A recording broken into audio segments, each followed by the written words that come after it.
Point అన్నదంట ఎప్పుడు కిందనే ఉండాలా, నేను ఇప్పుడు పైకి వెళ్తా అన్నదట. ఏంటంటే ఇప్పుడు పాయింట్ కింద వేసుకున్నా, సొక్క పైన వేసుకున్నా బాగుంది కదా, ఇది కదా. కుట్టినోడు ఎందుకో కదా కుట్టింది, పాయింట్ కింద వేసుకోవాలరా భయ్, చొక్కా పైకి వేసుకోవాలి అని చెప్పేసి కదా కుట్టాడు. కుట్టినోడు దీని సృష్టికర్త, అదే కదా కుట్టింది. నువ్వు కుట్టినట్టు నేను వేసుకుంటానా ఏంది, పాయింట్ నేను పైకి వేసుకుంటా, సొక్కానే కింద వేసుకుంటా అనేది ఎట్లుంటుంది? ఎట్లుంటుంది చెప్పండి?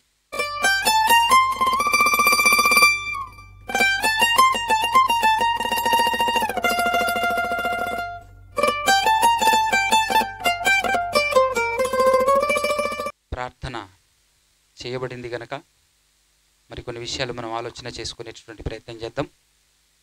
మొదటగా మన అందరి కనతండ్రి అయిన ఆ దేవునికి, ఆయన కుమారుడు, ఈ లోక రక్షకుడు అయినటువంటి యేసుక్రీస్తు ప్రభుల వారి ద్వారా పరిశుద్ధాత్మ సహాయముతోనే వేవేలా స్తుతి స్తోత్రాలు, కృతజ్ఞతాస్తుతులు చెల్లించుచున్నాను. అదేవిధముగా ఆయన మాటలు వినాలి, వినబడినటువంటి మాటల ప్రకారంగా బ్రతకాలి అనే ఆలోచన, అలాంటి ఉద్దేశం మరి మీలో ఎంతమందికి అయితే ఉందో నాకు తెలియదు, కానీ అలాంటి ఉద్దేశం వాక్యానుసారంగా బ్రతికి చావాలి, అయితేనే పరలోకం వస్తుంది. కాబట్టి ఈ ఆలోచన కలిగి వచ్చి కూర్చున్నటువంటి మీ అందరికీ కూడా క్రీస్తు పేరటనే నాకు శుభములు, వందనాలు తెలియజేస్తున్నాను.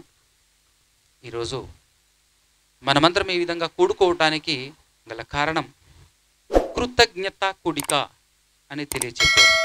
రైట్, కృతజ్ఞత కూడిక, అది కూడా ప్రత్యేకంగా ప్రవచన నిమిత్తమై చెల్లి. సో ఈరోజు మీ మధ్య నేను పంచుకోవాలనుకుంటున్నటువంటి విషయం, లేదంటే దేవుడు నా ద్వారా మాట్లాడబోయేటటువంటి విషయం ఏంటి అంటే స్త్రీ యొక్క ప్రత్యేకత, స్త్రీల యొక్క ప్రత్యేకతల గురించి కొన్ని విషయాలు మనం మాట్లాడదాం. జనరల్గా స్త్రీలు అనగానే, స్త్రీల గురించి మాట్లాడేటప్పుడు లోకంలో సినిమా ఫీల్డ్లో ఒక పాట ఉంటుంది, మరి మీకు గుర్తుండే ఉంటుంది. ఏం పాట చెప్పండి? అపురూపమైనదమ్మ ఆడజన్మ, అంతేనా? ఈడ జన్మన ఆడ జన్మన? అపురూపమైనదమ్మ ఆడజన్మ, ఆ జన్మకు ఈ జన్మకు ఇంకో జన్మకు ఇంకో జన్మ. ఎన్ని జన్మలు ఉన్నాయండి? ఎన్ని ఉన్నాయి జన్మలు? అవునా కదా, ఒకటే జన్మ. మానవుడుగా పుట్టడం ఒకే ఒక్కసారి, ఒక జన్మ మాత్రమే ఉంది అని వేద గ్రంథమైనటువంటి బైబిల్ తెలియచేస్తున్నటువంటి విషయం. మనిషి అన్నవాడు ఒక్కసారే పుట్టాలి, ఒక్కసారే మరణించాలి, ఆ తర్వాత తీర్పు జరుగుతుంది అనేటటువంటి విషయం దేవుడు తెలియచేశాడు. కాబట్టి స్త్రీలైనా పురుషులైనా అందరికీ ఒకటే రూలు, ఒకటే తీర్పు, ఒకే విధానం. కానీ దేవుడు స్త్రీల విషయంలో పురుషుల కంటే కూడా ఎక్కువగా అధికమైనటువంటి ఒక మంచి సేఫ్టీ స్థానాన్ని ఇచ్చాడు దేవుడు. బైబిల్ని కనుక కరెక్ట్గా చదివితే, అర్థమైతే మనకు అర్థమయ్యేటటువంటి విషయం. మన ప్రభుత్వమే కాదు, మన ప్రభుత్వం మాత్రమే కాదు, ప్రభుత్వం ఏం చెప్తుంది? ఫస్ట్ లేడీస్, ఆ తర్వాత జెంట్స్ అని అంటది ప్రభుత్వం. అర్థమవుతుందా? ప్రభుత్వం మాత్రమే కాదు, ప్రభువు కూడా చెప్పినటువంటి మాట ఏంటో తెలుసా? ఫస్ట్ ప్రిఫరెన్స్ వచ్చేసి స్త్రీలకే ఉంది. ఫస్ట్ ప్రిఫరెన్స్ ఎవరికి ఉంది? స్త్రీలకే ఉంది బైబిల్లో. ఎలాగనంటే మనం, అంటే పురుషులముగా ఉన్నటువంటి వారు పరలోకం వెళ్ళాలి అని అంటే, మనం క్రీస్తులోనికి వచ్చింది, క్రైస్తవులుగా బ్రతుకుతుంది, దేవుని గురించి తెలుసుకుంది ఎందుకోసం? ఈరోజు ప్రపంచంలో మిగతా మనుషులు బ్రతికినట్టుగా బ్రతకకుండా దేవుణ్ణి తెలుసుకొని ఒక ప్రత్యేకమైనటువంటి జీవితాన్ని జీవించాలి అని ప్రయాసపడుతున్నాం. నిజానికి క్రైస్తవులు అంటే ఎలా బ్రతకాలి, క్రైస్తవులు ఎలా బ్రతుకుతారు క్రైస్తవులు అని అంటే, ఈ రోజైతే అందరితో పాటు కలిసిపోయారు, కానీ ఒరిజినల్గా క్రైస్తవ జీవితం ప్రత్యేకమైనది, చాలా ఉన్నతమైనది, ప్రత్యేకమైనది అని చెప్పాలి. ఎలా ప్రత్యేకమైనది అంటే, ఈ లోకస్తులకు, ఈ లోక సంబంధమైనటువంటి జీవనానికి అతీతంగా ఉంటుంది క్రైస్తవుల జీవితం అనేది బైబిల్ చెబుతున్నటువంటి సత్యం. మరి మీకు అర్థమైందో కాలేదో నాకైతే తెలియదు, కానీ నిజమైనటువంటి క్రైస్తవుడు బ్రతకాల్సినటువంటి విధానం ఏంటి అని అంటే ఈ లోకానికి అతీతంగా బ్రతకాలి. ఈ లోకానికి అతీతంగా బ్రతకాలి. అతీతంగా బ్రతకటం అంటే ఫర్ ఎగ్జాంపుల్గా 1-2 పాయింట్లు చెప్తాను, జాగ్రత్త వినండి. యేసుక్రీస్తు ప్రభులు వారు ఈ లోకానికి వచ్చి ఎలా బ్రతికారు, ఈరోజు మనం ఎలా బ్రతుకుతున్నాం? ఆయన బ్రతుకుకి మన బ్రతుకుకి ఉన్నటువంటి తేడా లేదా డిఫరెన్స్ ఏ రేంజ్లో ఉంది అని అంటే ఆకాశానికి భూమికి ఉన్నంత తేడా ఉంది. ఉందా లేదా చెప్పండి మీరు, అవునా కదా? ఆయన దేనికోసం వెంపర్లాడాడు, మనం దేనికోసం ఈరోజు వెంపర్లాడుతున్నాం. ఆయన దేనికోసం ప్రయాసపడ్డాడు, మనం దేనికోసం ప్రయాసపడుతున్నాం. పొద్దున లేచినప్పటి నుంచి సాయంత్రం నైట్ పడుకునేంత వరకు మన ఆలోచనలు దేని చుట్టూ తిరుగుతాయి ఒక్కసారి మీరు ఆలోచించుకోండి. యేసుక్రీస్తు ప్రభుల వారి ఆలోచన దేని చుట్టూ తిరిగింది ఒక్కసారి ఆలోచన చేసుకోండి. ఉందా? ఆయనను కొడుతున్నా హింసిస్తున్నా కూడా హింసిస్తున్నటువంటి వారి వైపు తిరిగి వారిని క్షమించాడు, వారిని బాగు చేశాడు, వారిని స్వస్థపరిచారు. అంత మాత్రమే కాకుండా చివరి క్షణాలలో ఆయనను కొట్టి కొట్టి కొట్టి కొట్టి ఒంట్లో ఉన్న రక్తమంతా తీసి సిలువలో వేలాడదీస్తే మరణించే సమయములో ప్రాణం పోతున్నటువంటి సందర్భంలో కూడా ఆయన ఆ నొప్పికి బాధకి అతీతంగా ఆయన మాట్లాడాడు. అవునా కదా? మా నాన్న అంటే బాగా ఇష్టం అని అంటుంటాం మనం, మా అమ్మ అంటే బాగా ఇష్టం అంటుంటాం మనం. కానీ కాస్త కోపంలో పోయి అడుగు, కోపం వచ్చినప్పుడు పోయి అడుగు, ఏమంటారమ్మా?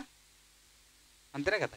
మనం కూడా ఎవరినైతే ఇష్టపడుతుంటామో వారి విషయంలో ఏదైనా కోపం వచ్చినప్పుడు వాతావరణం మారుతుంది, పరిస్థితి మారిపోతుంటుంది కదా.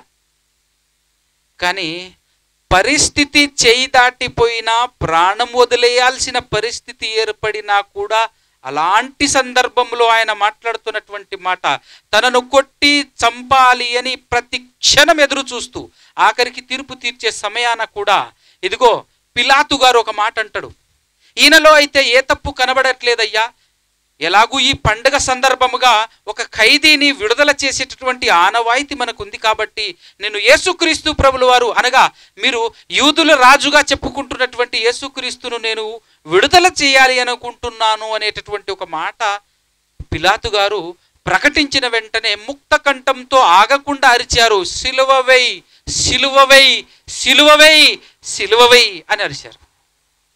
అవునా? ఏం పాపం చేశానరా మీకు? ఇన్ని రోజులు మీ మధ్య మీ బంధువులు, మీకు నెలవైనటువంటి వారు, మీ చుట్టుపక్కల బ్రతుకుతున్నటువంటి వాళ్ళందరినీ బాగు చేసుకుంటూ తిరిగాను కదా. రోగంతో ఉంటే స్వస్థపరిచాను, కాళ్ళు లేని వాళ్ళకు కాళ్ళు ఇచ్చాను, చేతులు లేని వాళ్ళకి చేతులు ఇచ్చాను, కళ్ళు లేని వాళ్ళకి కళ్ళు ఇచ్చాను, చచ్చిపోయి ఉన్నటువంటి వారిని కూడా బ్రతికించి నిలబెట్టాను కదా మీ మధ్యలో. నేను ఏమిరా పాపం చేశాను, నన్ను విడుదల చేస్తానని చెప్పేసి పిలాతు మాట్లాడుతుంటే సిలువ వెయ్యుము సిలువ వెయ్యుము అని ఏకంగా కేకలు వేశారే అని అన్నప్పుడు ఎంత కోపం ఉంటుంది జనరల్గా మనిషికి. కానీ యేసుక్రీస్తు ప్రభువారు ఏం చేశారు? తన కళ్ళ ముందే ఇంతగా ఆయన్ని ద్వేషించి చంపు చంపు చంపితే కానీ మేము ఊరుకోము అని చెప్పేసి మాట్లాడుతున్న వాళ్ళ వైపు చూసి కూడా ఏమని మాట్లాడుతున్నాడంటే, సమయం కాని సమయంలో ప్రాణం విడుస్తున్న సందర్భంలో వీరిని క్షమించు అని అంటున్నాడంటే ఆ జీవితం ఒక్కసారి ఆలోచించండి. ఈ లోకానికి అతీతంగా లేదు. నిన్ను హింసించి వారి కొరకు ప్రార్థన చేయటం, కుడి చెంప మీద కొడితే ఎడమ చెంప చూపించటం, ఏంటిది ఈ జీవితం? ఈ లోకానికి అతీతం కాదా? అతీతమైనదిగా కనబడట్లేదా? అంతేనా కదా? ఒక పౌలు గారిని చూస్తే శ్రమలలో సంతోషం అంటుంటాడు. వింత పదం అది, కొత్త పదం అది, ఈ లోకానికి కొత్తది. శ్రమల్లో సంతోషం ఏంటయ్యా?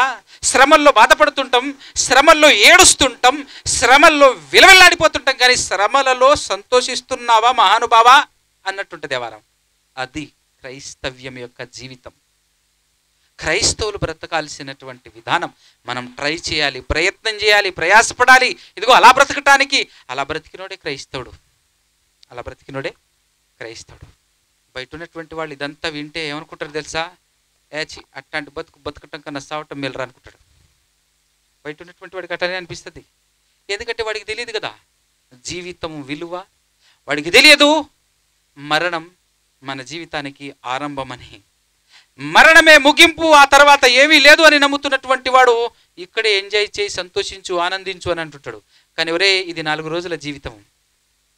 మరణం తర్వాత మొదలవుతుంది అసలు సిసలైన జీవితం, యుగ యుగాలు తరతరాలు అంతమే లేని జీవితం. ఆ జీవితం కోసం ఈ జీవితాన్ని పణంగా పెట్టిన మహానుభావులు, మహనీయులు, వారికి చరిత్ర కలిగిందే ఇదిగో ఈ గ్రంథం. ఆ విలువలు మనకు అర్థం కావాలి. ఆ విలువలు మనకు అర్థం కాకపోతే ఈ లోకంలో ఎలా బ్రతుకుతాం తెలుసా? ఇప్పుడు బతుకుతున్నట్టే బతుకుతాం.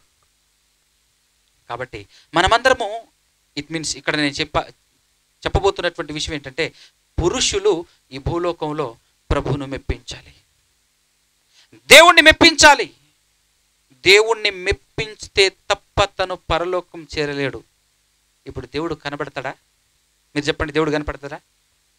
కనబడ్డు. కాబట్టి నేను ఏం చేస్తే దేవుడు సంతోషిస్తాడో, ఏం చేస్తే బాధపడతాడో, అసలు నేను చేస్తున్నటువంటి పని వల్ల ఆయన బాధపడుతున్నాడా, సంతోషపడుతున్నాడా, ఎలా ఉన్నాడో అనేది చూసుకునే అవకాశం ఉందా పురుషులకు?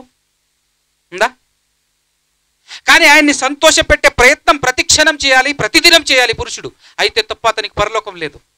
కఠినమైనటువంటిదే కదా, కష్టతరమైనటువంటిదే కదా కొంచెం ఆలోచిస్తే. కానీ దీనికంటే స్త్రీలది చాలా సులువు. స్త్రీలకు చాలా సులువు ఇచ్చాడు దేవుడు. ఏం చెప్పాడో తెలుసా? నువ్వు నీ భర్తను తృప్తిపరచు తల్లి. నువ్వు నీ భర్త మాట లోబడి ఆయనను ఆనందంగా చూసుకుంటే చాలు, నీకు పరలోకం నేను ఇస్తా అన్నాడు. తెలుసా? మరి స్త్రీలు ఈ పని చేయగలుగుతున్నారు ఎవరన్నా? ఈరోజు స్త్రీల జన్మ పరమార్థం చెప్పిన పాట ముగించేస్తా. స్త్రీల జన్మకు పరమార్థం. అసలు స్త్రీలు ఎందుకు పుట్టారు అసలు భూమి మీద, అది మీరు తెలుసుకోవాలి. స్త్రీలు ఎందుకు పుట్టారు చెప్పండి? స్త్రీ జన్మకు కారణం ఏంటి చెప్పండి? మీరందరూ స్త్రీలేనా? స్త్రీలైన వారు చెప్పండి కాస్త సమాధానం. ఏమమ్మా, ఏమక్క, ఎందుకు పుట్టారు మీరు అని అంటే ఏం చెప్తారు చెప్పు ప్రపంచానికి? ప్రపంచానికి తర్వాత చెప్తురు కానీ నాకు చెప్పండి, ఎందుకు పుట్టారు మీరు? అమ్మా, వండర్ఫుల్ ఆన్సర్, పర్ఫెక్ట్ ఆన్సర్ ఇచ్చింది అక్క. ఆన్సర్ అయినా బ్రతుకు కూడా అట్లనే ఉందా? ఆన్సర్ అయినా బ్రతుకు కూడా అట్లనే ఉందా? అవునా కదా? దేవుడు ఫస్ట్ ఎవరిని పుట్టించాడు, ఎవరిని నిర్మించాడు చెప్పండి? పురుషుడిని తయారు చేశాడు. పురుషుడిని తయారు చేసిన తర్వాత ఆలోచనలో పడ్డాడు. ఆలోచిస్తున్నాడు, చాలాసేపు ఆలోచించాడు, చాలా రోజులు ఆలోచించాడు అని చెప్పాలి ఖచ్చితంగా. నీకు సాటి అయిన సహకారాన్ని ఇవ్వాలనైనా అని అనుకుంటున్నాడు, ఆలోచిస్తున్నాడు. అవునా? అంటే ఇప్పుడు స్త్రీలను ఎవరి కొరకు చేయాలనుకున్నాడు? ఎవరి కొరకు చేయాలనుకున్నాడు చెప్పండి? పురుషుల కొరకు. అవునా? ఒకసారి కొరింథీయులకు రాసినటువంటి పత్రిక 11వ అధ్యాయం ఒకసారి ఓపెన్ చేసేసి సందర్భానుసారంగా కొన్ని విషయాలు మనం నేర్చుకుందాం. 11వ అధ్యాయం, మొదటి కొరింథీయులకు రాసినటువంటి పత్రిక 11వ అధ్యాయము 3 నుంచి చూద్దాం. ప్రతి పురుషునికి శిరస్సు క్రీస్తునియు, స్త్రీకి శిరస్సు పురుషుడనియు, క్రీస్తునకు శిరస్సు దేవుడనియు మీరు తెలుసుకొనవలెనని కోరుచున్నాను. ఏ పురుషుడు తల మీద ముసుగు వేసుకొని ప్రార్థన చేయునో, లేక ప్రవచించటం అంటే, ప్రార్థన చేయటం అంటే తెలుసు మీకు. ప్రవచించటం ఏంటో చెప్పు, ప్రవచన ఒకసారి. ప్రవచించటం అంటే ఏంటమ్మా? చెప్పటం, మాట్లాడటం అన్నా, చెప్పటం అన్నా, ప్రకటించటం అన్నా ప్రవచించటం అనే అర్థమే వస్తుంది. ఓకే. ఏ పురుషుడైతే తల మీద ముసుగు వేసుకొని ప్రార్థన చేస్తాడో, లేక వాక్యం చెబుతాడో, ప్రవచిస్తాడో, ఆ పురుషుడు తన తలను అవమానపరచును. అంటే ఏ పురుషుడు కూడా ఏం చేసుకోకూడదు? ప్రార్థన చేసేటప్పుడు, వాక్యం చెప్పేటప్పుడు తల మీద ముసుగు వేసుకోకూడదట. నెక్స్ట్ పాయింట్, ఏ స్త్రీ తల మీద ముసుగు వేసుకొనక ప్రార్థన చేయును, లేక ప్రవచించును, ఆ స్త్రీ తన తలను అవమానపరుచును అనేటటువంటి మాట మాట్లాడాడు. ఇక్కడ 2 పదాలు ఉన్నాయి. ఏ స్త్రీ అయితే ముసుగు వేసుకోకుండా ప్రార్థన చేస్తుందో, ముసుగు వేసుకోకుండా ప్రవచిస్తుందో అంటే వాక్యం అంటే స్త్రీలు వాక్యం చెప్పొచ్చు, అయితే అంతే కదా. స్త్రీలు ప్రార్థన చేయొచ్చు, అయితే చేయాలి. వాక్యం కూడా చెప్పాలి. చెప్పే అవకాశం, అర్హత దేవుడు ఇచ్చాడు. ఓకేనా? కంటిన్యూషన్ 5వ వచనం. ఆ స్త్రీ తన తలను అవమానపరుచును. ముసుగు వేసుకోకుండా ఈ పనులు చేస్తే తలను అవమానపరచును. ఎలాగనగా అది ఆమెకు క్షౌరము చేయబడినట్టుగానే ఉండును. ముసుగేసుకుంటే ఎట్లుంటుంది? గుండు గీసినట్టే ఉంటుంది కదా, అదే చెప్తున్నాడు అనమాట. నెక్స్ట్ ఎన్నో వచనం? 6వ వచనం. స్త్రీ ముసుగు వేసుకొనని ఎడల ఆమె తల వెంట్రుకలు కత్తిరించుకొనవలెను. ముసుకొద్దు అని అనుకున్నారా? కటింగ్ చేయించుకోవాలట. కటింగ్ చేయించుకోవటం మాకు ఇష్టం లేదు అంటే ముసుకేసుకో, అదే చెప్తున్నాడా. కత్తిరించుకొనుటైనను క్షౌరము చేయించుకొనుటైనను స్త్రీకి అవమానమైతే ఆమె ముసుగు వేసుకొనవలెను. ఓకే, వేసుకున్నారు అందరూ? రైట్. పురుషుడైతే దేవుని పోలికయు మహిమయునై ఉన్నాడు గనక తల మీద ముసుగు వేసుకొన కూడదు. గాని స్త్రీ పురుషుని మహిమయై ఉన్నది. స్త్రీ ఎవరి మహిమాట? పురుషుని మహిమయై ఉన్నది. ఏలయనగా స్త్రీ పురుషుని నుండి కలిగేనే గాని పురుషుడు స్త్రీ నుండి, వండర్ఫుల్ మాట, స్త్రీ పురుషుని నుండి కలిగేనే గాని పురుషుడు స్త్రీ నుండి కలగలేదు. మరియు స్త్రీ పురుషుని కొరకే గాని పురుషుడు స్త్రీ కొరకు సృష్టింపబడలేదు అంటున్నాడు. చూసారా? ఈ మాట కోసం వచ్చాం మనం ఇక్కడికి. కాకపోతే దీంతో పాటు మిగతాయి కూడా నేర్చుకుంటాం కదా అని చెప్పేసి పైనుంచి చూపించాను. ఓకే, ఏమని రాశాడు ఇక్కడ? స్త్రీ ఎవరి కొరకు నిర్మింపబడిందట? అదే కదా, దేవుడు స్టార్టింగ్లో పురుషుని తయారు చేశాడు. పురుషుని తయారు చేసిన తర్వాత, నిర్మించిన తర్వాత ఆలోచనలో పడ్డాడు. ఆలోచించాడు. నీకు సాటి అయిన సహాయం కావాలి, నీ కొరకు ఒక దేహాన్ని నిర్మించాలి అని అనుకున్నాడు. నీ కొరకు మరొక జీవిని, మరొక ప్రాణిని నిర్మించాలనుకున్నాడు. దేవుడు నిర్మించాడు. ఎవరి కొరకు ఎవరిని నిర్మించాడు? ఆదాము గారి కొరకు హవ్వమును నిర్మించాడా? పురుషుని కొరకు స్త్రీని నిర్మించాడా? ఎందుకంటే ఆదాము గారి కొరకు హవ్వను నిర్మించాడు కానీ నీ కొరకు నన్ను అయితే నిర్మించలేదని చెప్పి చెప్తారు మనం. అవునా కదా? కాబట్టి ప్రతి స్త్రీ ఎవరి కొరకు నిర్మించబడింది? ఇప్పుడు పురుషుని కొరకు. అందుకోసమే పాత నిబంధన గ్రంథంలో దేవుడిచ్చినటువంటి ఒక చక్కటి వెసులుబాటు ఏముంటుందనంటే, మనకు ఉన్నటువంటి టయానికి రిఫరెన్స్ చూపించి చదివితే సెట్ అవ్వదు కనుక నేను మామూలుగా జనరల్గా మీకు చెప్పేస్తాను. పెళ్ళి కాక మునుపు ఒక స్త్రీ అంటే ఒక అమ్మాయి దేవునికే ఒక మొక్కుకుందనుకోండి. పలానది ఇస్తాను, పలానది చేస్తాను నీకోసం తండ్రి అని మొక్కుందనుకోండి. మొక్కుకున్న తర్వాత ఇంటికి వెళ్ళేసి నాన్నకి చెప్తుంది. పెళ్లి కాకముందు నాన్న గమ్మున ఉన్నాడు అనుకో, నువ్వు చెల్లించాలి, దేవునికి ఇస్తానని మాట ఇచ్చి వచ్చి తిని. అదే నాన్నగారు మొక్కుబడి గమ్మునుండు అన్నాడు అనుకోండి, నేను దోషినైపోతున్నాను కదా, ఇప్పుడు నేనేమైపోతున్నాను? దోషినైపోతున్నాను కదా అని చెప్పేసి మీరు బాధపడాల్సిన అవసరం లేదమ్మా. మీ నాన్న దాన్ని క్యాన్సిల్ చేశాడు. మీ నాన్నకు నేను అధికారం ఇచ్చాను, ఆయన క్యాన్సిల్ చేయొచ్చు, రద్దుపరచొచ్చు, లేదంటే స్థిరపరచొచ్చు. స్థిరపరచడానికైనా రద్దుపరచడానికైనా మీ నాన్నకి నేనేమి ఇచ్చాను? ఆ అధికారం ఇచ్చాను. కాబట్టి నేను క్షమిస్తున్నాను, పరిపూర్ణంగా నేను క్షమిస్తున్నాను, ఈ దోషం నీ మీద ఉండదు అని చెప్పాడు. పెళ్లి కాక ముందైతే. పెళ్ళైన తర్వాత స్త్రీ దేవుని దగ్గరికి వెళ్ళేసి ఏదైనా మొక్కుబడి చేసుకుంది అనుకోండి. ఆ మొక్కుబడి చేసుకున్న తర్వాత భర్తకు వచ్చి చెప్పింది. భర్త గమనుడు అనుకో, ఏదో ఒక రోజు నువ్వు మొక్కుకున్న మొక్కుబడి చెల్లించాలి పక్కా 100%. భర్త మొక్కుబడి లేదు, ఏమీ లేదు, నువ్వు మొక్కుకున్నంత మాత్రం నేను ఇవ్వాలా ఏంది, నేను ఇవ్వను పో అని చెప్పేసి అన్నాడు అనుకో, నిన్నేమన్నాడు దేవుడు? ఈ లెక్క మీ భర్తను అడుగుతాడు దేవుడు. నువ్వు మాత్రం సేఫ్ జోనే తల్లి, నువ్వు మాత్రం పక్కా 100% సేఫ్. అంటే దేవుడు స్త్రీలను ఎంత బెటర్ పొజిషన్లో ఉంచాడో ఒకసారి మనకు అర్థం కావాలి. అంటే నువ్వు మొక్కుకొని వచ్చేసి ఒక రకంగా నువ్వు చేసిన పాపానికి శిక్ష ఎవడి మీద వేస్తున్నాడు ఇప్పుడు చెప్పండి? అంతే కదా? అంటే మీకు వెసులుబాటు ఉందా లేదా? అంత మాత్రమే కాకుండా మరొక గొప్ప అవకాశం ఏమి ఇచ్చాడు అని అంటే, నీ భర్త దేవుని పని చేస్తున్నాడు అనుకోండి, నువ్వు ఇంట్లో కూర్చున్నావు, ఫలితం ఎవరికి రావాలి? ఫలితం ఎవరికి వస్తుంది చెప్పండి? ఎవరికి వస్తుంది? పని చేస్తూ అనుకోని కదా రావాల్సింది. కానీ దేవుడు ఏమన్నాడు తెలుసా? ఆయనకి 50 ఇస్తా, మిగతా 50 నీకు ఇస్తా అన్నాడు. పురుషునికి ఆరాటపడి పోరాటపడి రాత్రనక పగలనక వర్షం అనకుండా చలనకుండా ఎండాకాలం అనకుండా పరిగెట్టుతూ దేవుని కోసం ప్రయాసపడుతూ దేవుని కోసం పనిచేస్తున్నాడు అనుకోండి మీ భర్త. దేవుడిచ్చే ఫలితం ఆయనకు 100% ఇవ్వడంట, 50% ఇస్తాడట. మిగతా 50% ఎవరికి తండ్రి అని అడిగితే, ఇంట్లో ఉందే మీ ఆవిడకి ఇస్తా, 50-50 అన్నాడు అంతే. ఎంత గొప్ప భాగ్యం ఇది, అవునా కదా? పేతురుపత్రిక 3:7 అనుకుంటా, చదవండి ఒక్కసారి.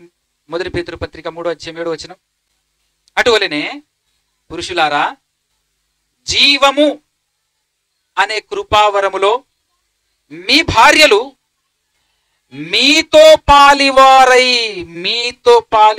ఉన్నారని ఎరిగి, ఆ విషయం మీరు తెలుసుకొని, ఎక్కువ బలహీనమైన ఘటమని భార్యను సన్మానించి నీ ప్రార్థనలకు అభ్యంతరము కలగకుండు నిమిత్తము జ్ఞానము చొప్పున వారితో కాపురము చేయుడి అని చెప్పేసి దేవుడు పురుషులకు ఇచ్చినటువంటి సలహా, అవునా కదా? ఎట్లుంది? జీవము అనేటటువంటి కృపావరం అంటే దేవుడు మనకి ఏమి ఇస్తానన్నాడు? జీవం ఇస్తానన్నాడు కదా. ఆ జీవము అనేటటువంటి కృపావరములో మీ భార్యలు మీ పాలివారు, మీలో పాలివారు అని చెప్పాడు. చూసారా? అంటే మీకు ఎంత గొప్ప భాగ్యం. ఇప్పుడు మీకు ఆ 50% రావాలంటే మీరేం చేయాలి? దేవుడు స్త్రీ జాతిని ఎందు నిమిత్తమైతే నిర్మించాడో అందు నిమిత్తం పని చేయాలి. మీరు ఎందు నిమిత్తం పని చేయాలి చెప్పండి? పురుషులకు సాటి అయిన సహకారిగా, పురుషులను తృప్తిపరిస్తే చాలు, పురుషులను, మీ సొంత పురుషులను మీరు సంతోషపరిస్తే చాలు. వాళ్ళు మీ సేవకు మెచ్చి నచ్చి సాటిస్ఫై అయ్యారా, సంతోషించారా, సూపర్, మా ఆవిడ చాలా వండర్ఫుల్, ఏ విషయంలోనూ కూడా ఎదురు మాట మాట్లాడకుండా చాలా బుద్ధిగా నేను చెప్పినట్టు నడుచుకుంటుంది అని చెప్పేసి ఆయన సర్టిఫికెట్ ఇచ్చాడంటే మీకు పరలోకం. అలా సర్టిఫికెట్ ఇస్తున్నటువంటి నీ భర్త ఉంటే, నీ భర్తకు రాకపోవచ్చేమో, ఏదైనా తప్పు చేస్తే పరలోకం రాకపోవచ్చేమో, కానీ నీకు మాత్రం పక్కా.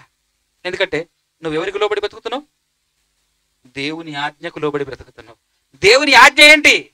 మీ స్వపురుషులకు లోబడి. అక్కడే 1వ వచనం చూడండి ఒకసారి. అటువలే స్త్రీలారా, మీరు మీ స్వపురుషులకు, మీ సొంత పురుషులకు, మీ స్వపురుషులకు లోబడి ఉండుడి. అందువలన వారిలో ఎవరైనను వాక్యానికి అవిధేయులైతే, అంటే అర్థం ఏంటో చెప్పండి? వాక్యం అంటే మంచి. ఆ మంచికి లోబడలేనటువంటి వారు, మంచికి లోబడలేనటువంటి వారు అని అంటే ఎవరు? వాళ్ళు చెడ్డోళ్ళు, అంతేనా కదా? అంటే వాళ్ళు చెడ్డోళ్ళైనా కూడా మీరేం చేయాలి అన్నాడు? మీరేం చేయాలి? లోబడాలి అన్నాడు. ఏమండి, అర్థమవుతుందా?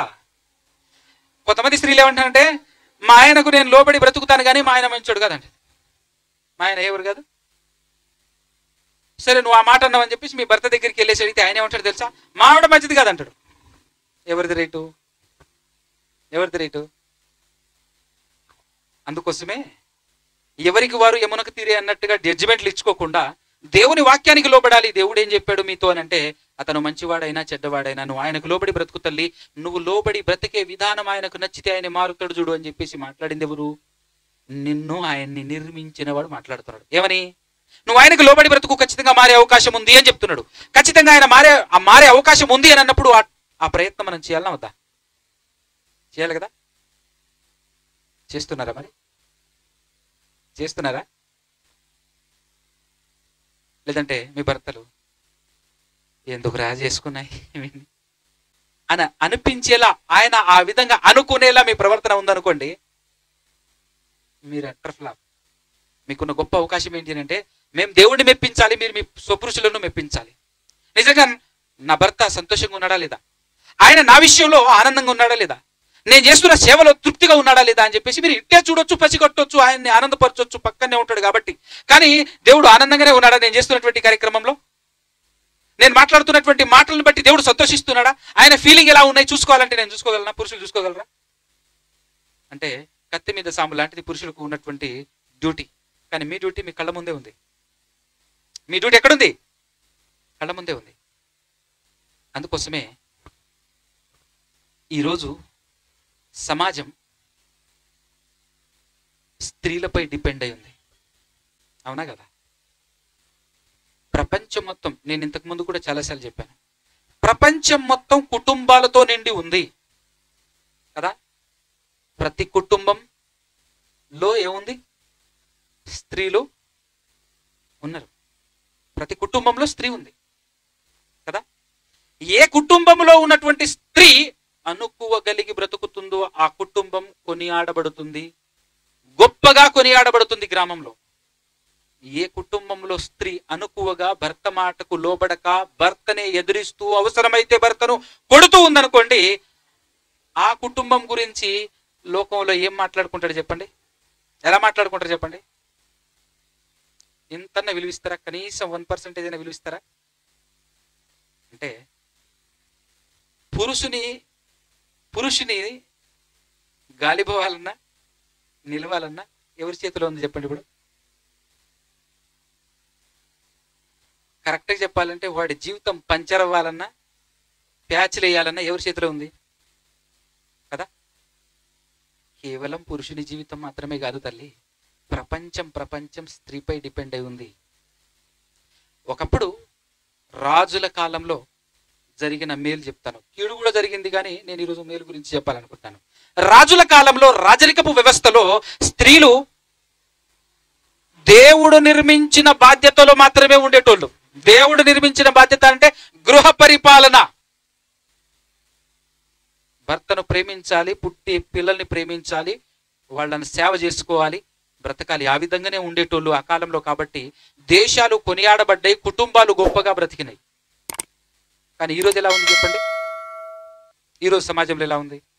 ఈరోజు పురుషులు కూడా పాడైపోయారు. పురుషులు పాడైపోవటానికి గల కారణం ఏంటి అని అంటే ఖచ్చితంగా చెప్పాలి, స్త్రీలే అని. అట్లెట్లా అనుకుంటున్నారా? ఈ లోకంలో చెప్తున్నాను వినండి. రీజన్ చెప్పకుండా కారణం చెప్పకుండా ముగించండి. నేను కారణం చెప్తా, ఖచ్చితంగా వినండి. ఈరోజు ప్రపంచంలో ఎక్కడ పడితే అక్కడ పురుషులు రెచ్చిపోతున్నారు. రెచ్చిపోతున్నారా? రెచ్చిపోయి మానభంగం చేసి చంపేస్తున్నారు స్త్రీలను. అవునా? పేపర్లో చూస్తే న్యూస్ ఏముంటుంది? కామాంధుడు, ఇంకా మూర్ఖుడు, తర్వాత ఇంకా కొన్ని టైటిల్ చెప్పండి, పేపర్లో రాసే టైటిల్ అండి. అలాంటి ఉరి తీయాలి, అలాంటి కొట్టాలి, రకరకాలైనటువంటి మాటలు చెప్తుంటారు కదా. 100% వాడు చేసింది తప్పే. తప్పు చెడు క్రియ, అది చెడు పని. ఒకటి మీరు గమనించండి, చెడు పైనైనా మంచి పని అయినా సరే జరగాలి అంటే దానికంటే ముందు అది జరగటం కోసం ప్రేరణ అనేటటువంటిది జరగాలి. అవునా? అది లేకపోతే ఏ కార్యక్రమం జరగదు, ఏ క్రియ జరగదు. ఏ పని చేయాలన్నా దాన్ని ప్రేరేపించేటోడు ఉంటాడు ఒకడు. అర్థమైందా? ఇప్పుడు ఆ వ్యక్తి తప్పు చేయటానికి ప్రేరేపించింది ఎవరు చెప్పండి? ఇది మీకు బాగా అర్థం కావాలంటే ఒక బెస్ట్ ఎగ్జాంపుల్ చెప్తాను. మీరు ఎవరైనా మా ఇంటికి వచ్చారు అనుకుందాం. మా ఇంటికి వచ్చారు. మా ఇంటికి వచ్చినప్పుడు మంచి చికెన్ ఫ్రై చేస్తున్నా. నేను ఏం చేస్తున్నా?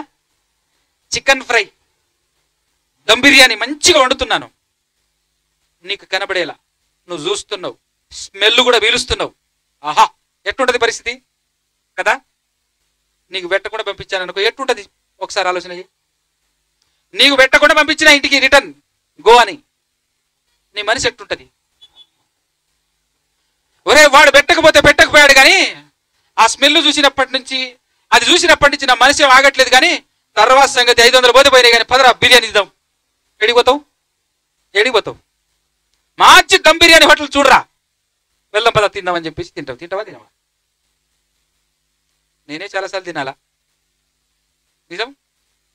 ఎడుకో చూస్తా, ఎక్కడో మంచి స్మెల్ వస్తుంటది, కానీ వాళ్ళు పెడతారా మనకు? హోటల్ గుమ్మగుమ్మలాడుతుంటది.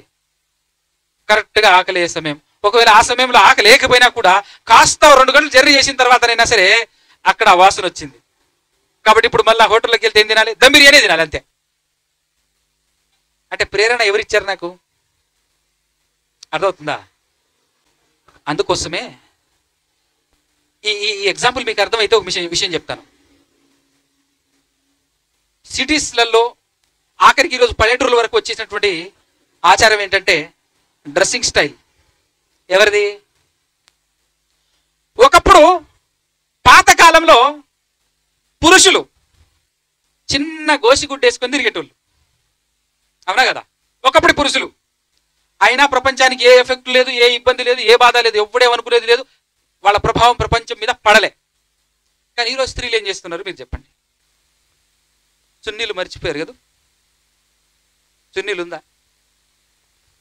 స్త్రీలు అయితే ఇక్కడ ఉన్నటువంటి వాళ్ళు చర్చికి వస్తున్నారు కాబోలు, అందుకోసమే చున్నీలు వేసుకుంటున్నారు. కానీ బయట చాలా చోట్ల వెళ్తుంటాను, తిరుగుతుంటాను కదా, అసలు ఇలా చున్నీలు ఏమైపోయారని ఆయన అనిపిస్తుంది నాకు. చున్నీ కూడా బరువైపోయిందా? ఏంటిది ఆ డ్రెస్సింగ్ స్టైలు? ఇంకొక పక్క చున్నీ లేకపోగా ఇదిగో ఇక్కడి నుంచి ఇక్కడ గ్యాప్ ఉంటుంది. అదేంది అని అంటే స్టైల్. ఇంకా ఎక్కడెక్కడ గ్యాప్ ఉందో మొత్తం చెప్తే బాగుండదు, కానీ భయంకరమైనటువంటి డ్రెస్సింగ్ స్టైల్. ఇంకా సిటీలోకి వెళ్తే మొత్తం ఆఫే. ఏమంటే గుమ్మం ముందు మంచి ఫ్రై చేసిన చికెన్ ముక్క ఎలాడుతుంటే ఎవరికి తినాలనిపించదు చెప్పండి? తినాలని ఎవరికి అనిపించదు చెప్పండి? ఎవరికైనా నోరు ఊరుతుంది. నోరు ఇక్కడ దొరకపోతే ఇంకో చోటైనా దొరికించుకుంటాడు, అవునా కదా? ఈ ముక్క బలేవలేదు కానీ ఇంకో ముక్క బలైపోతుంది.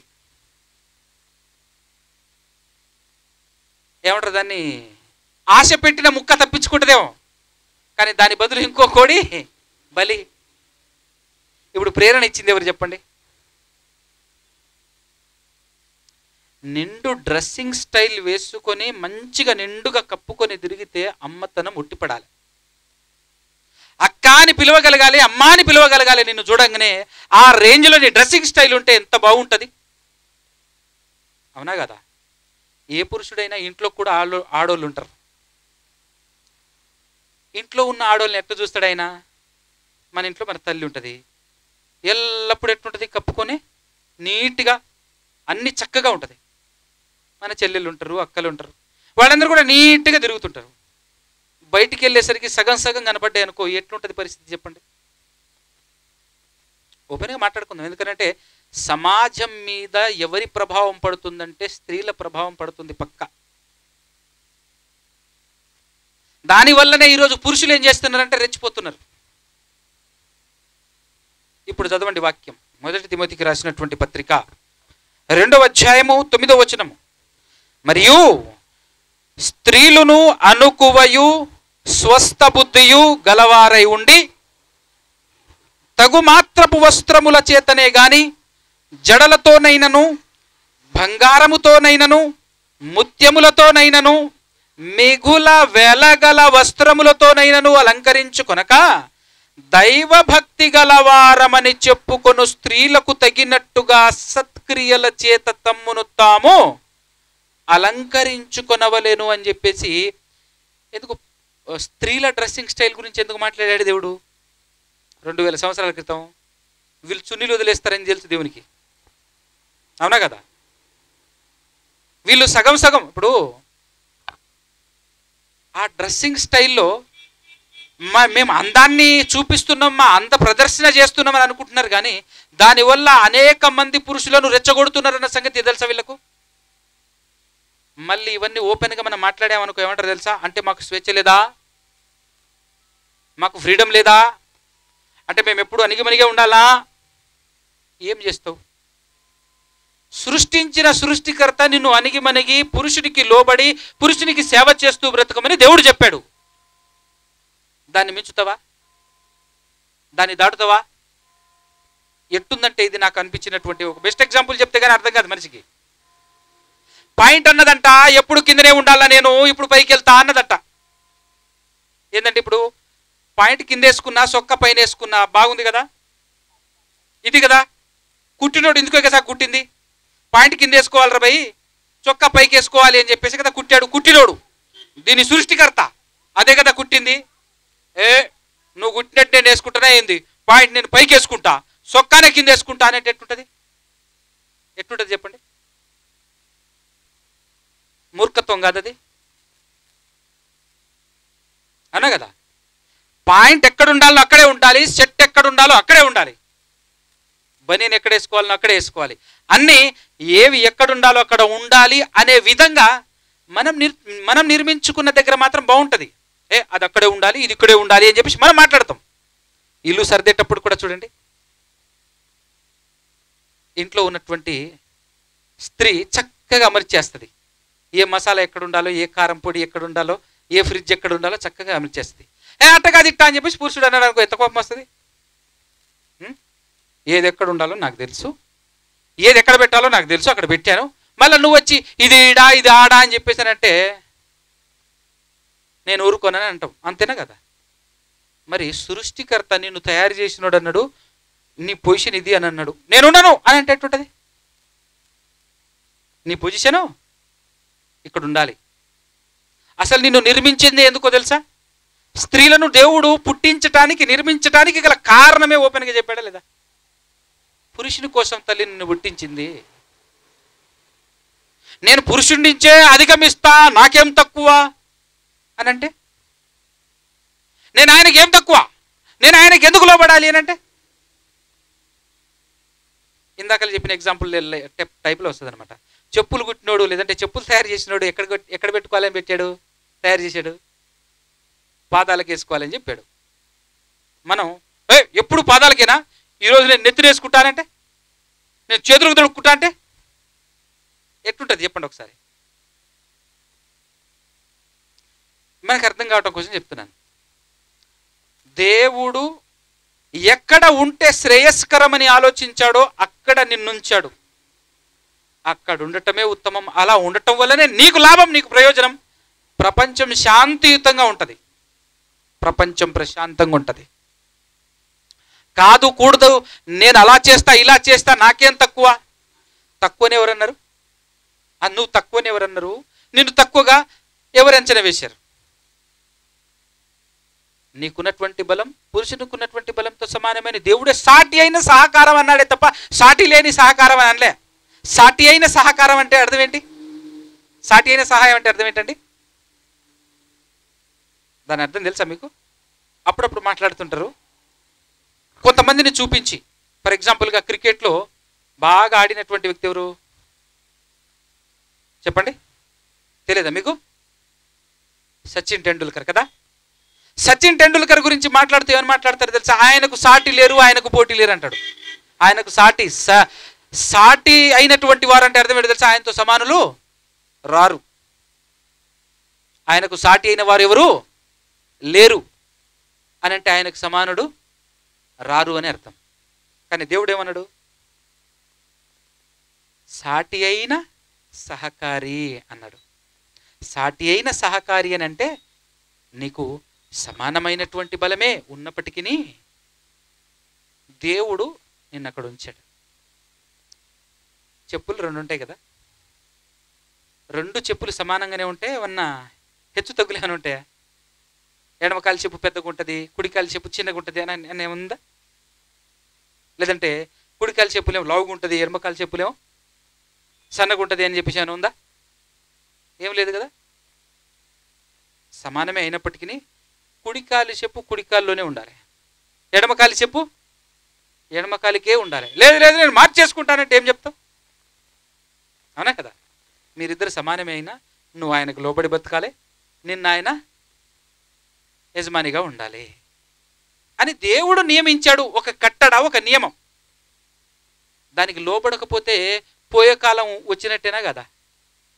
దానికి లోబడకపోతే ప్రమాదం ఎవరికి, నష్టం ఎవరికి, కష్టం ఎవరికి చెప్పండి మీరు? అవునా కదా. మాకు కూడా అంటే పురుషులకు పైన అధికారిగా ఎవరు నియమించాడు దేవుడు? ఈ కాలంలో క్రీస్తుని నియమించాడు. క్రీస్తుకు లోబడి బ్రతుకురా అన్నాడు. బ్రతకను అంటావా నీకు పోయే కాలం వచ్చినట్టే, అంతేనా? పురుషునికి కూడా పోయే కాలం వచ్చినట్టే, ప్రమాదం ముంచుకొచ్చినట్టే.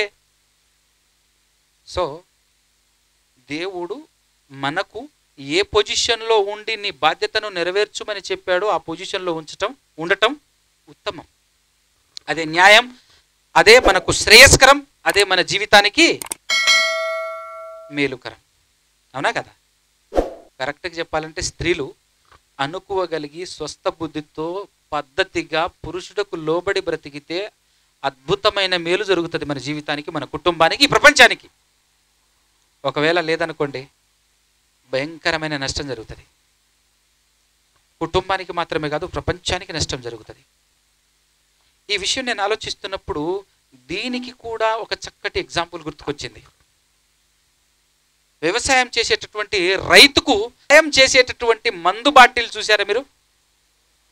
మందు బాటిల్, ఇండ్రిన్ బాటిల్స్ ఉంటాయి కదా కదా ఆ ఇండ్రిన్ బాటిల్ ఎంత మేలు చేస్తుంది రైతుకి? ఎంత మేలు చేస్తుందండి? చాలా మేలు చేస్తుంది కదా. ఎందుకంటే పొలానికి కొడితే పంట చేతికి వస్తుంది, అది కొట్టకపోతే పంట చేతికి రాదు. పురుగులు బట్టి పాడైపోయి మొక్కలు ఏ ఒక్క మొక్క కూడా ఫలించదు.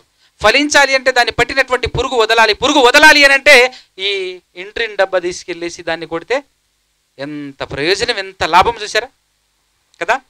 కానీ పరిస్థితులు వికటించినప్పుడు అదే మందు బాటిల్ ఏం చేస్తుంది? రైతును చంపేస్తుంది.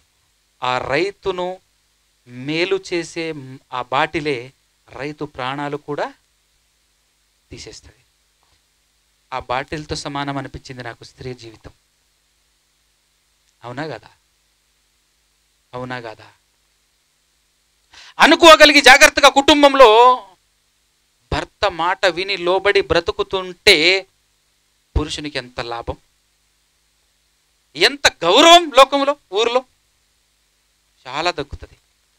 అదే పురుషుని కన్ను గప్పి చేయాల్సిన పాపాలు, చేయాల్సిన తప్పులు చేస్తూ తిరుగుతుందనుకో, ఏదో ఒకరోజు కంటబడక మానదు. కంటబడిన రోజు ఏం చేస్తాడు తెలుసా?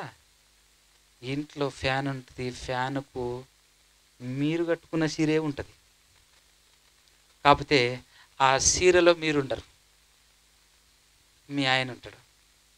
అవునా కదా? ఎందుకు రాయి బతుకు? నా భార్య నా మాట విని బతుకుతుంది అనుకున్నా, కానీ ఆవిడ చేస్తున్న పాపం భయంకరమైనది అని తెలిసినప్పుడు అతని గుండె, అతని మనసు ఏమైపోతుందో తెలుసా?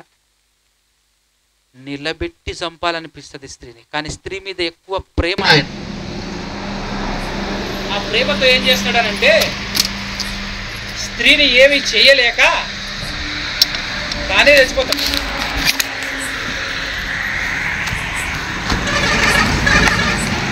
చేత గాక కాదు ఆయన చనిపోయింది. అర్థమైందండి? ఆయన తలుచుకుంటే ఏమైనా చేయగలడు, కానీ ఏమీ చేయకుండా తన ప్రాణాన్ని తాను తీసుకొని వెళ్ళిపోతున్నాడు అని అంటే అర్థం కేవలం మీ పట్ల ఉన్నటువంటి ప్రేమతోనే. మిమ్మల్ని అధికంగా నమ్మారు, అధికంగా ప్రేమించారు, కాబట్టి వాళ్ళు మిమ్మల్ని ఏమీ చేయలేక అనలేక చచ్చిపోతున్నారు. అలాంటి వాళ్ళు నేను చూశాను కాబట్టి చెప్తున్నాను. అర్థమవుతుందా? కాబట్టి ఈ లోకంలో స్త్రీలు బాగుంటేనే సమాజం బాగుంటుంది. స్త్రీలు బాగుండటం అంటే స్త్రీని నిర్మించిన నిర్మాణకుడైన దేవుడు స్త్రీలను ఎక్కడ ఉండమని చెప్పాడో, ఏ పని చేయమని చెప్పాడో ఆ పనిలో గనుక ఉంటే ప్రపంచం బాగుంటుంది. కుటుంబం మాత్రమే కాదు, ప్రపంచం బాగుంటుంది. ఒకవేళ అలా కాకుండా మా ఇష్టం, మేమెందుకు అణిగిమణిగి ఉండాలి, మేమెందుకు అనుకోగా ఉండాలి, మేమెందుకు లోబడి బ్రతకాలి అని చెప్పేసి విజృంభించారా, మీ కుటుంబం పాడవుతుంది, ప్రపంచం పాడవుతుంది. ఈ ప్రపంచం మీ చేతిలో ఉంది అనేటటువంటి విషయం గుర్తుపెట్టుకోండి. బలహీనమైనటువంటి ఘటంగానే కనబడుతున్నప్పటికీ కూడా బలమైన ఘటాలన్నీ కూడా బలహీనమైన ఘటాల చుట్టూ తిరుగుతున్నాయి. కాబట్టి పరిస్థితి ఎట్లా ఉంది? అవునా కదా? ఒక స్త్రీ తలుచుకుంటే ప్రపంచ యుద్ధం, తను ప్రశాంతంగా ఉంటుంది, ప్రపంచ యుద్ధం జరిగిస్తుంది. పురుషుడు ఏ పని చేసినా జరగదు, అది ఎంత ట్రై చేసినా కూడా అట్లాంటి పప్పులే ఉడకవు. అక్కడ దాకెందుకు? ఊరిని అతలాకుతలం చేయగలదు ఒక్క స్త్రీ. పురుషుని వల్ల అవుతుందా? పురుషుడు ఎన్ని ప్రయత్నాలు చేసినా కాదది. కానీ స్త్రీ ఇంట్లోనే ఉంటుంది. కానీ ఇంట్లో కూర్చొని ఆపరేట్ చేస్తే ఊరు మొత్తం ఏమవుతుంది? అల్లకల్లోలను సృష్టించగలదు. ఎలా అని మనం చెప్పాల్సిన అవసరం లేదు. ఆల్రెడీ ఎన్నో ఊర్లు తగలబడుతున్నాయి, దేశాలు ప్రపంచ యుద్ధాలు కూడా జరిగినాయి కేవలం స్త్రీల వల్ల. కాబట్టి చాలా అత్యంత విలువైన పీస్. మీరు మన లోకల్ లాంగ్వేజ్లో మాట్లాడితే దేవుడు నిర్మించిన స్త్రీ పురుషులలో చాలా ప్రత్యేకమైనటువంటి వారు మీరు, చాలా విలువైనటువంటి వారు మీరు, అవునా కదా? కాబట్టి ఎంత విలువైంది కాకపోతే దేవుడు జాగ్రత్తగా కుటుంబంలోనే ఇంట్లోనే ఉండి గృహ పరిపాలన చేసుకోమంటాడు. డబ్బుల కట్టలు కిచెన్ రూమ్లో కానీ మన గనం ముందు కానీ కట్టేస్తామా? కట్టలు తీసుకెళ్ళేసి బయటని అలా పడేస్తామా చెప్పండి? ఎందుకు పడేయం? దానికోసం ఒక బీరువా, ఆ బీరువా తలుపు తెరవంగానే కనపడేస్తామా? లోపల గూట్లు ఉంటాయి, చాలా నీట్గా తాళాలు ఉంటాయి, లాకర్స్. ఆ లాకర్ తీయగానే మళ్ళీ కనపడుతుందా? లేదు. ఈ పక్కన ఆ పక్కన ఇంకో లాకర్ ఉంటుంది లోపల, మళ్ళీ సీక్రెట్ లాకు, అందులో ఉంటుంది చూడు డబ్బు. ఎందుకు ఇంత లోపల పెట్టినావు? అది విలువైంది. విలువైంది ఎప్పుడు ఎక్కడ ఉండాలి? ఓపెన్గా బజాట్లో ఉండదు, బజాట్లో ఉండదు. విలువైంది ఎప్పుడు భద్రమైనటువంటి సెక్యూరిటీ ప్లేస్లో ఉంటుంది. సో మీరు విలువైనటువంటి వారు, చాలా విలువైనటువంటి వారు. ఎక్కడ ఉండాలి? ఎక్కడ ఉండవని దేవుడు చెప్పాడు, ఎక్కడ పెట్టాడు అక్కడ ఉండాలి. అక్కడ కాకుండా బజార్లోకి వస్తే, అవునా కదా? అందుకోసమే ఈ వ్యవహారం అంతా తెలుసు తెలియదు కానీ ఒక ఆయన మహానుభావుడు గాంధీజీ గారు చెప్పారు, అర్ధరాత్రి ఆడది నడి రోడ్డు మీద తిరిగితే ఆ రోజట స్వాతంత్రం వచ్చింది, నిజమైన స్వాతంత్రం వచ్చింది అని అన్నాడు. అర్ధరాత్రి కాదు, పట్టపగలు మిట్ట మధ్యాహ్నం ఒంటరిగా తిరగమని చెప్పు. ఈరోజు పట్టపగలు మిట్ట మధ్యాహ్నం తిరగమని చెప్పు, చూద్దాం. తిరగలేని పరిస్థితిని తీసుకొచ్చింది ఎవరో తెలుసా? అమ్మలారా మీరే. ఎవరు తీసుకొచ్చారనుకుంటున్నారు? మీరే అనగానే ఇక్కడ కూర్చున్నా మీరే అని కాదు, స్త్రీలు. ఎవరు? ఎందుకంటే బయట సిటీలోకి పోతే, ఇప్పుడు పోయేదా చూడండి మీరు, వాళ్ళకు హద్దు పద్దు ఏమీ లేదు, భయంకరంగా రెచ్చగొడుతున్నారు. ఎట్లుందంటే ఒక ₹1,00,00,000 కవరు సూట్ కేసులో వేసుకొని తీసుకెళ్తారు, కానీ లోపల బయట కనబడే కవర్ ప్యాక్లు వేసుకొని ఎవరైనా వెళ్తే ఎట్లుంటుంది చెప్పండి? ఏమంటే ఎట్లుంటుంది? చిన్న మాట చెప్పి ముగించేస్తాను. కట్టలు ₹500 కాగితాలు చక్కగా పేర్చేసి కవర్లో, వైట్ కవర్ ఉంటుంది చూసారా, లోపల ఏముందో కూడా కనబడేటటువంటి వైట్ కవర్లు, అట్లాంటి కవర్లో ప్యాక్ చేసుకొని ఈ చేతిలో ఒక 2 కవర్లు, ఈ చేతిలో ఒక 2 కవర్లు తీసుకొని బజార్ టెంబట్లు పోతున్నారు అనుకో, ఎట్లుంటుంది మీరు చెప్పండి? ఆ నుంచి పోతాడు కానీ మధ్యలో ఎక్కడో చచ్చిపోయి పడి ఉంటాడు. ఎట్టుంటాడు? తర్వాత వెళ్ళి చూస్తే శవమై ఉంటాడు. కవర్ ఉండకపోవటం మాత్రమే కాకుండా శవమై ఉంటాడు. ఎవర్రా ఈయన్ని చంపింది అని అంటే ఆ కవర్లే. ఎవరు చంపారు? ఆ కవర్లే చంపినాయి. అరే కవర్లు ఎట్టట్టు చంపుతాయనంటే మరి ఎవడు పట్టుకురమ్మన్నాడు ఇంత ఓపెన్గా? ఎవడు పట్టుకురమ్మన్నాడు? చూస్తే నాగుతాడా ఎవడన్నా? 4 చప్పరించి పట్టుకుపోదాం పారా అని చెప్పేసి ఎవడో ఒకడు ఆశతో వస్తాడు. 2 తగిలించగానే తగలరా అని చోట తగలటం, దెబ్బకి చచ్చురుకోవటం. ఇంకా చచ్చిన తర్వాత ఏమైనా ప్యాక్లు ఏమైనా ఆడుంటాయా? హారం పట్టుకొని పోతాడు. స్త్రీలు చేస్తుంది అదే కదా, స్త్రీలు చేస్తున్నది అదే కదా సిటీస్లలో. అందంగా ప్రదర్శనలు చేసుకుంటూ అన్నీ ఓపెన్గా చిన్న గుడముకలు వేసుకుంటూ ఎట్లుంటుంది చెప్పండి? భయంకరం కదా అది. దానివల్ల సమాజం పాడైపోతుంది.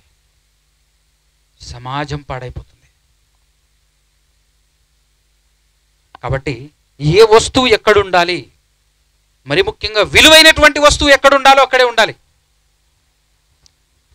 దీన్ని అర్థం చేసుకోకుండా దేవుడు మమ్మల్ని అనిచ్చేశాడు, దేవుడు మమ్మల్ని తక్కువ చేశాడు. బుర్రలేనితనం అది. దేవుడు మిమ్మల్ని హై పొజిషన్లో పెట్టాడు. దేవుడే మాకంటే అంటే పురుషుల కంటే కూడా విలువైనటువంటి వారుగా మిమ్మల్ని నిర్మించాడు. అంత మాత్రమే కాకుండా పరలోకం వెళ్ళటానికి చాలా సులువైన మార్గం ఏర్పాటు చేశారు. అవునా కదా? ఎన్ని వెసులుబాట్లు బైబిల్లో మీ గురించి, స్త్రీల గురించి. ఆ విషయం తెలియకుండా నోరు బారేసుకుంటే మనం మూర్ఖులం అయిపోతాం కదా. నేను బైబిల్ గురించి మాట్లాడాను, దేవుని గురించే మాట్లాడాను. మనల్ని నిర్మించిన దేవునికి మన గురించి పరిపూర్ణం అమాంతం సమస్తం తెలుసు కనుక తెలిసిన ఆయన మాట్లాడిన విధానంలో మాట్లాడాను. ఈ కంక్లూజన్ ఎందుకు ఇస్తున్నాను అని అంటే, భారతదేశంలో ఒకప్పుడు ఉండేదట స్త్రీ వివక్ష, కానీ బైబిల్లో లేదమ్మా. స్త్రీలే బెటర్ పొజిషన్లో పెట్టాడు దేవుడు, స్త్రీలకే సేఫ్ జోన్లో పెట్టాడు దేవుడు, స్త్రీలకే విలువైనటువంటి వారిగా నిర్మించాడు దేవుడు, స్త్రీలకు సులువైన మార్గాన్ని ఏర్పాటు చేశాడు దేవుడు పరలోకం వెళ్ళటానికి. కఠినమైనటువంటి పొజిషన్లో క్లిష్టమైనటువంటి పరిస్థితుల్లో పురుషులు ఉన్నారు, కానీ స్త్రీలు మాత్రం చాలా ఏమంటారు, స్త్రీలకు ఒక రకంగా చెప్పాలంటే బిబ్లికల్గా చూస్తే మన ఇండియన్ లాంగ్వేజ్ ప్రకారంగా మాట్లాడితే మీరందరూ బైబిల్లో రిజర్వేషన్ కలిగిన వాళ్ళే. ఎవరు మీరు? మీకు రిజర్వేషన్ ఫుల్లు, మాకు రిజర్వేషన్ నిల్లు. సో ఎవరిని దేవుడు గొప్పగా చేశాడు, ఎవరిని గొప్పగా చూస్తున్నాడు ఒక్కసారి ఆలోచన చేయండి. స్త్రీల ప్రత్యేకత గురించి బైబిల్లో స్త్రీలను ఎంత గొప్పగా దేవుడు చూస్తున్నాడు అనేటటువంటి విషయం మనకు అర్థం కాకపోతే బాగుంటుంది. ఈ విషయం మనం ప్రపంచానికి తెలియజేయాలి. ప్రపంచంలో వేరే ఇతరత్ర గ్రంథాల్లో ఒకవేళ స్త్రీ వివక్షత ఉంటుందేమో, కానీ బైబిల్లో మాత్రం లేదు అని చెప్పాలి. ఎందుకంటే విలువైన వస్తువును విలువైందిగానే ఉంచాలి అని ట్రై చేశాడు దేవుడు. అది అర్థం కాకుండా తప్పుపడుతున్నారు సమాజంలో. విలువైన వస్తువును మరింత విలువైందిగా చేయటానికి దేవుడు ప్రతి విషయం స్త్రీల గురించి మాట్లాడాడే తప్ప తక్కువ చేయటానికో చులకన చేయటానికో కాదు. మరింత మహిమనివ్వటానికి దేవుడు మిమ్మల్ని నిలబెట్టాడు అనేటటువంటి విషయం బైబిల్లో ఇంకా అనేకమైనటువంటి రిఫరెన్స్లు మాట్లాడితే ఇంకో గంట ఉంటుంది ఈ సబ్జెక్టు. కానీ ఇప్పటికీ మనకు సమయం ఓవర్ అయిపోయింది కాబట్టి ఈ విషయాన్ని మీ అందరి హృదయంలో పెట్టుకోవటం మాత్రమే కాదు తల్లి, దీన్ని 10 మందికి పంచే ప్రయత్నం మీరు చేయాలి ఈరోజు నేర్చుకున్నటువంటి విషయాన్ని. ఓకే, పురుషులమైనటువంటి మేము కూడా అదే ప్రయత్నం చేయాలి, స్త్రీలైనటువంటి మీరు మరింత చేయాలి. మీరెవరికి చెప్పాలంటే మరో స్త్రీకి చెప్పాలి. దేవుడు బైబిల్లో మన గురించి ఎంత గొప్పగా, ఎంత వెసులుబాటు, ఎంత చక్కగా, ఎంత విలువైనటువంటి వారముగా మనల్ని నిర్మించాడో తెలుసా. ఆ విలువను మనం కాపాడుకుందాం.